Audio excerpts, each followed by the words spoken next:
It's D-Day plus 12, 1944. A sudden channel storm whips the coast of Normandy. Off Omaha Beach lies the convoy carrying the 83rd. Ships break up and run aground. Ashore, the heavy steel landing piers are twisted and ripped apart. And for 3 days and 3 nights, the division rides out the storm, waiting. On D-Day plus 15, the storm subsides.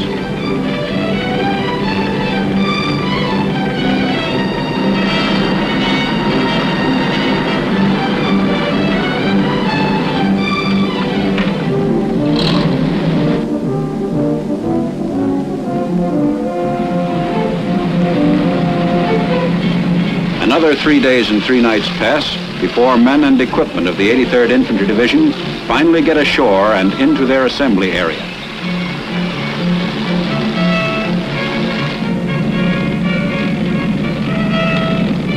"24 hours later, the division moves up to relieve the 101st Airborne southwest of Carentan. They say Normandy is beautiful, but you couldn't prove it by me. I don't think any of our guys, or even the ones that came in before us, noticed it.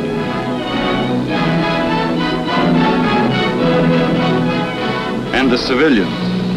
All I remember is they seemed happy to see us, especially the kids.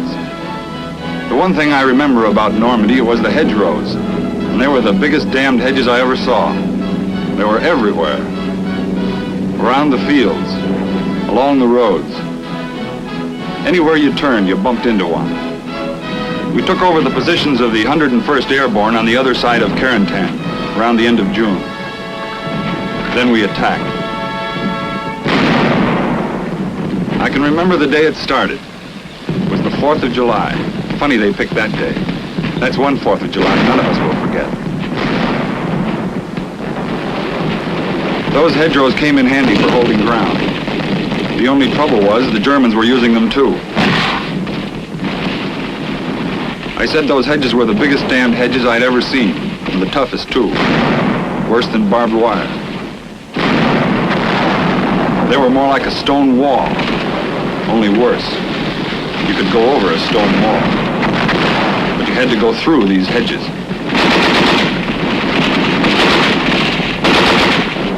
Even our tanks had trouble doing that. We'd go through one, we'd move ahead about 50 yards or so, and there'd be another. It got us.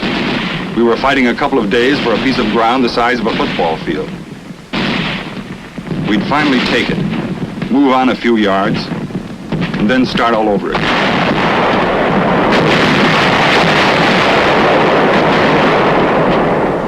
All the time you had this feeling of being hemmed in.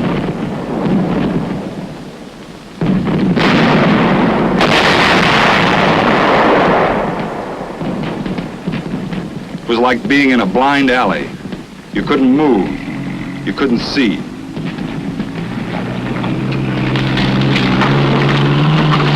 Those German snipers could see all right. They were usually behind us. I don't know how many guys we lost in those hedgerows. It started raining. That ended our help from the air. That mud gave us almost as much trouble as the Germans. Our tanks and trucks were bogging down in the field.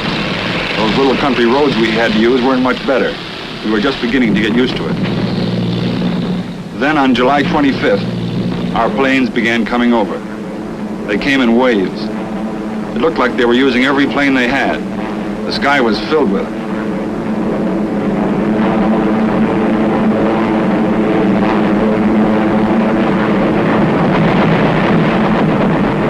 After they finished with the Germans, the going wasn't so tough.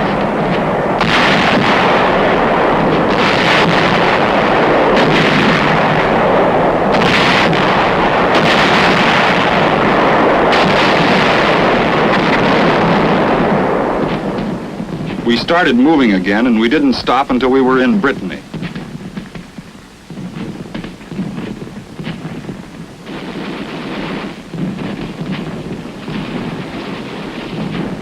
It took us 23 days to get out of Normandy. That was 23 days and nights of steady fighting.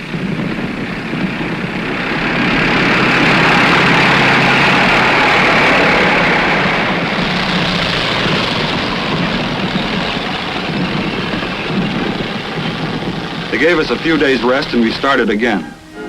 We were heading for St. Malo. In Normandy, it was the foot soldiers. They did most of the work. Now it was up to the artillery.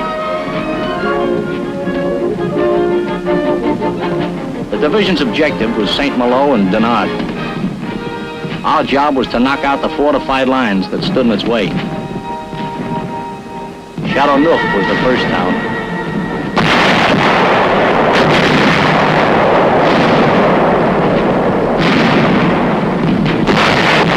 We took it and kept right on moving.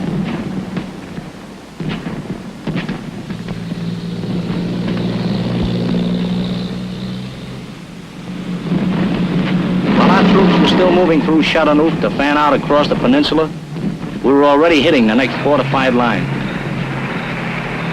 We flattened it and kept on moving. It took us 3 days to reach the outskirts of St. Malo. By that time, the Air Force was already pounding the citadel. We set up our guns and pitched in. The next day, our troops started moving into the city.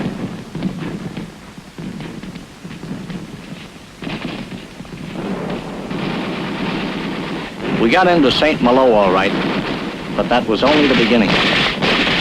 There was still plenty of Germans in St. Malo, and they had orders to hold it.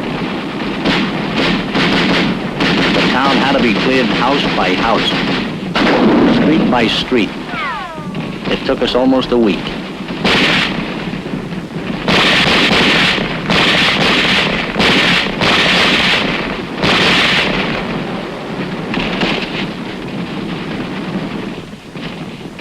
We were still fighting in the streets when elements of the division began moving on Dinard on the other side of the estuary. Our patrols were already in the city. They cleared the way. Dinard put us within striking distance of the citadel. Most of St. Malo was ours, but the citadel still held out. The old medieval fortress with its thick walls had resisted repeated aerial attacks and the constant shelling of our biggest guns. The situation called for desperate measures.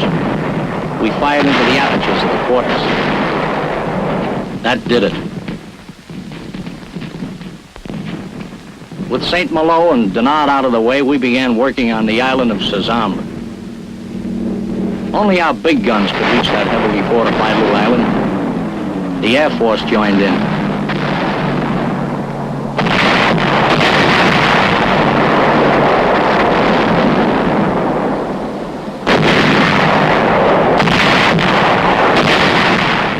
It wasn't long. General Macon himself went out to accept the surrender.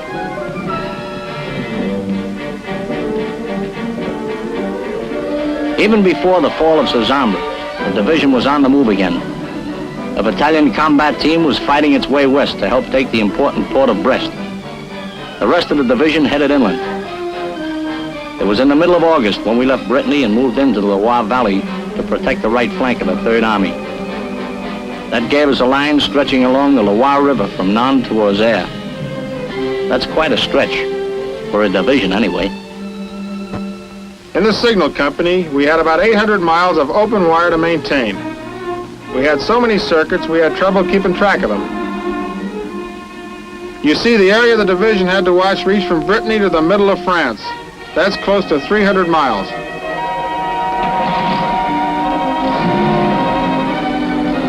The only way it could be covered was by splitting up into small patrols and scattering them all over hell. We had to see that they had communications. Maybe you think that's easy. We spent half our time trying to find them.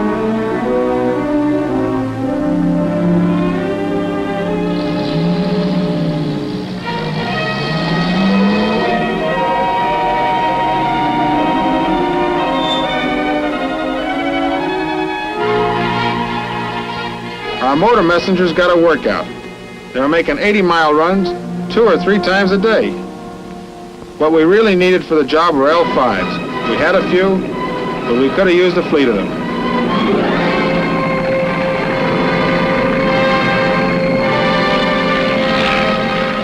rest of the guys in the outfit, the Loire was a picnic. It was the first real rest they had since we left England, and they earned it. Funny thing about the Loire, there was almost no action there, but the division made a record bag of prisoners. About 20,000 of them, all armed and fully equipped. And we took them without firing a shot. It took a lot of tricky negotiating, but they finally surrendered at Beaugency around the middle of September. They put on quite a show. The Germans weren't too unhappy about it. They were mostly service troops, and most of them were glad to be out of it. It was a job collecting their guns and equipment. The horses and wagons got me. You never saw so many. A few weeks after the surrender at Beaugency, the division got orders to move again. We moved east out of France and into Luxembourg. We finished clearing it and stayed there. A couple of months later, we headed toward Germany to relieve the 4th Infantry Division. It was around the beginning of December when the division moved into the Hurtgen. Most of our guys had never even heard of the place. I was with the engineers of the 83rd. We were moving slow. Guess we were kind of nervous.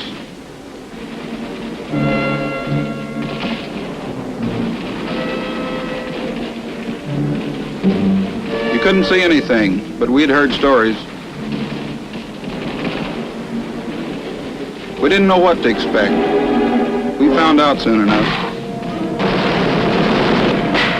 The whole forest was covered with mines and booby traps. It got so you were even afraid to move. It was just as bad as the hedgerows. Half the time you couldn't see what you were shooting at. It was different when you hit the open spots. You still had to fight, but at least you had a chance. But there weren't many of those in the Hurtgen. And then there was always the snow and cold. Most of the time we were crawling along, hoping and feeling our way. Even when the snow melted, we still had trouble. You never saw so much mud. We had to cover the roads with logs so that we could move our trucks and equipment. When we weren't ducking snipers, it seemed like we spent most of our time cutting down trees. We of the engineers used to say that we chopped our way through the Hurtgen, and we weren't kidding.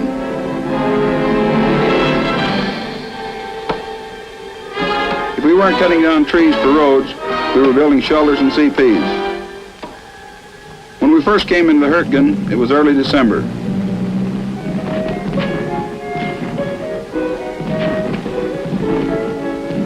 The day before Christmas, we went after the last strong point between us and the river. We fought all day Christmas, and then it was over. That night, they loaded us into trucks, and we began moving back into Belgium. Fast. Someone said we were heading for the Ardennes. I was an operations officer.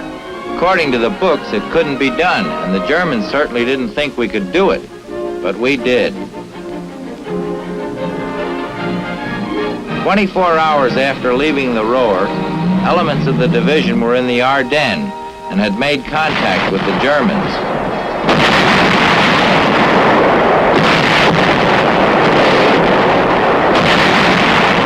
The rest of the division was right behind us.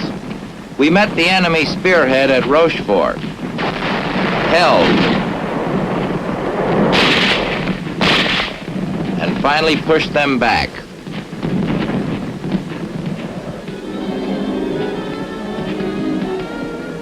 In the Ardennes, we were fighting two battles, one against the Germans, the other against the weather. It's hard to say which was the worst. We had just as many casualties from the cold and snow. Certainly it gave us more trouble. It stalled our armored units, disrupted supply and communications, and froze our weapons. There was little we could do to fight it. But in spite of the snow and cold, we kept after them. We kept after the enemy and we beat him. It had taken almost a month of steady fighting to do it. At the end of January, the division retired to an area north of Liège for re-equipping and training. A month later, the 83rd again received orders to attack. The objective was Neuss on the Rhine. I joined the 83rd in Belgium, along with a couple of thousand other replacements. Seemed like the whole outfit was made up of replacements. I guess there weren't too many of the old guys left. We met the Germans east of the Ruhr, and from there on it was steady fighting until we reached the Rhine. Maybe it wasn't anything like the hedgerow or the Hurtgen, but it was plenty hot enough for me.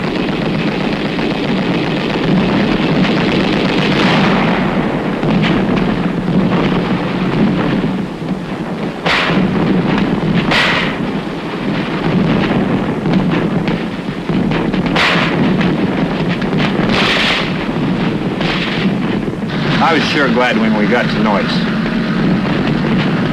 We were all set to cross the Rhine and keep going. We didn't have a chance. The Germans blew up the bridges in our faces. Instead, we pulled back into Holland. I guess it was around the end of March when we packed up and started for the Rhine again. We headed at Wesel. This time we crossed. After we crossed the Rhine, the general impression was that we were headed for Berlin. That was all right with us guys at Supply.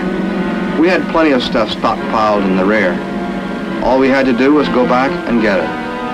It would have been a cinch, too, if the division had moved along the way we expected. But they didn't. Instead of following the 2nd Armored and cleaning up, as we were supposed to, we were ordered to strike out on our own.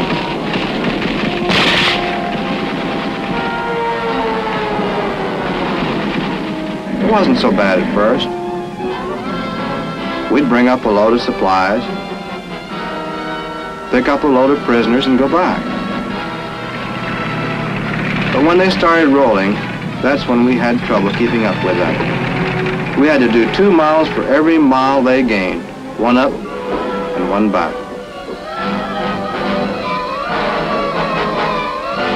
They crossed the Weser. They were really tearing along. The Germans were breaking up, and it was becoming a chase instead of a fight. By now, the division was using anything that moved to carry troops. That's when everyone began calling us the ragtag circus. We looked it. Half the time we were alongside or ahead of the 2nd Armored, and it got to be a race.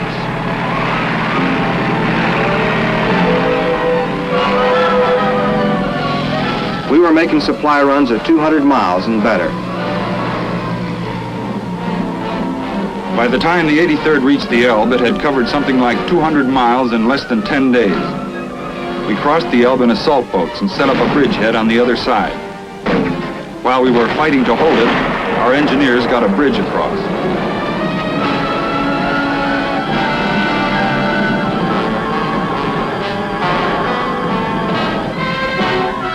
Reinforcements began coming.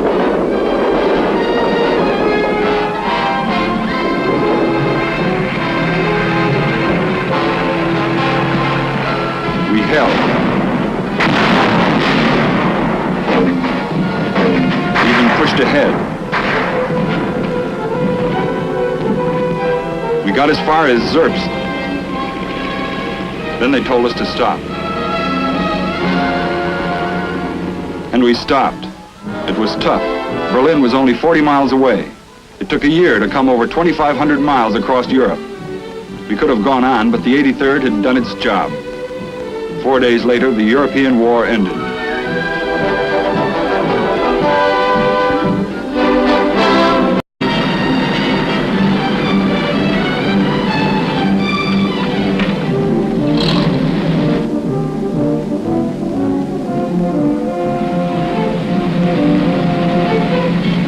Another 3 days and 3 nights pass before men and equipment of the 83rd Infantry Division finally get ashore and into their assembly area.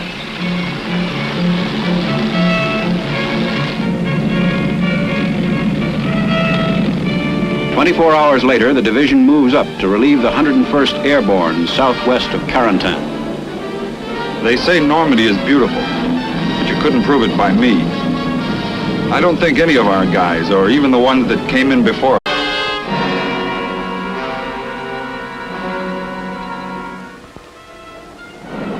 It's D-Day plus 12, 1944. A sudden channel storm whips the coast of Normandy. Off Omaha Beach lies the convoy carrying the 83rd. Ships break up and run aground. Ashore, the heavy steel landing piers are twisted and ripped apart. And for 3 days and 3 nights, the division rides out the storm, waiting. On D-Day plus 15, the storm subsides.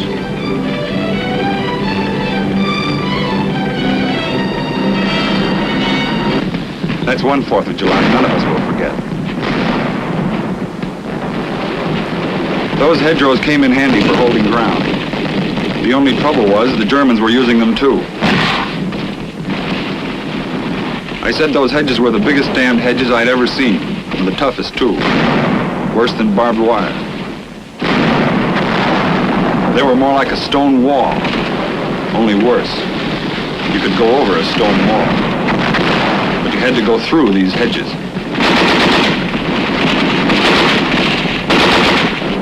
Even our tanks had trouble doing that. We'd go through one, we'd move ahead about 50 yards or so. Us noticed it.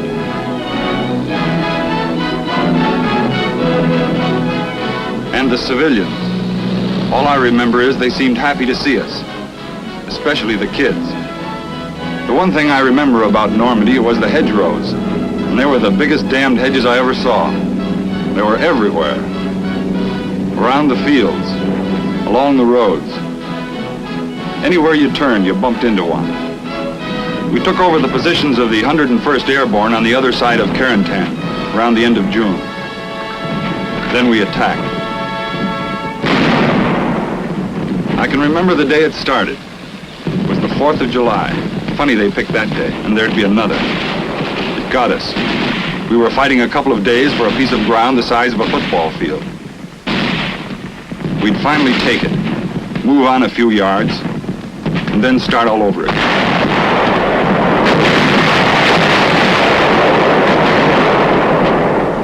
All the time you had this feeling of being hemmed in.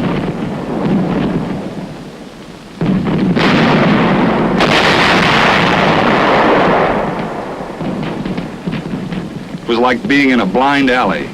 You couldn't move. You couldn't see.